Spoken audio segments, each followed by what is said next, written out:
एक अनाथ था जिसका नाम था गोवर्धन।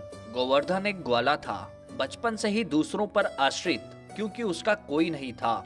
और जिस गांव में रहता था वहां के लोगों की गायें आदि चराकर जो मिलता उसी से अपना जीवन चलाता। पर गांव के सभी लोग उससे बहुत प्यार करते थे।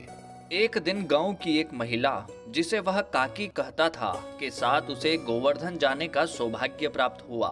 उसने वृंदावन के ठाकुर श्री बाके बिहारी जी के बारे में बहुत कुछ सुना था, सो दर्शन करने की इच्छा तो मन में पहले से ही थी।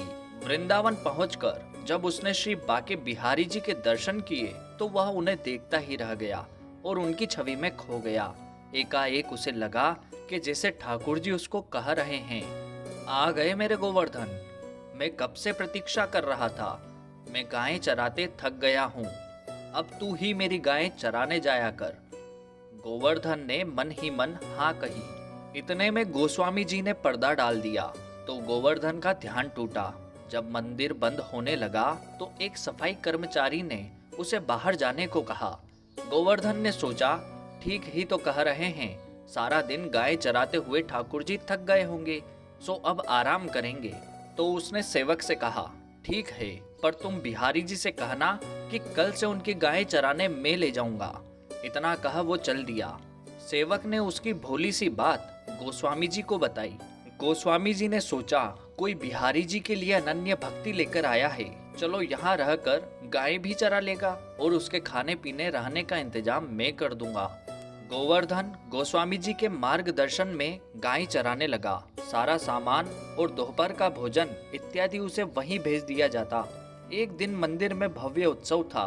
गोस्वामी जी व्यस्त होने के कारण गोवर्धन को भोजन भेजना भूल गए, पर भगवान तो अपने भक्तों का ध्यान नहीं भूलता। उन्होंने अपने एक वस्त्र में कुछ मिष्टान इत्यादि बांधे और पहुंच गए यमुना पर गोवर्धन के पास। गोवर्धन ने कहा, आज बड़ी देर कर दी, बहुत भूख लगी है। गोवर्धन ने जल्दी से सेवक के हाथ से पोटली लेकर भरपेट भोजन पाया। इतने में सेवक जाने कहाँ चला गया, अपना वस्त्र वहीं छोड़कर। शाम को जब गोस्वामी जी को भूल का एहसास हुआ तो उन्होंने गोवर्धन से क्षमा मांगी। तो गोवर्धन ने कहा, अरे आप क्या कह रहे हैं, आपने ही तो आज नए सेवक को भेजा था प्रसाद देकर, ये देखो वस्त्र जो वो जल्दी जल्दी में भूल गया। गोस्वामी जी ने वस्त्र देखा तो आश्चर्यचकित हो गए और गोवर्धन पर बिहारी जी की कृपा देखकर आनंदित हो उठे। ये वस्त्र स्वयं बिहारी जी का गले में पहनने वाला वस्त्र था, जो उन्होंने खुद सुबह बिहारी जी को पहनाया था। दोस्तों, जहाँ पर विश्वास होता है वहाँ पर चमत्कार होना स्वाभाविक है।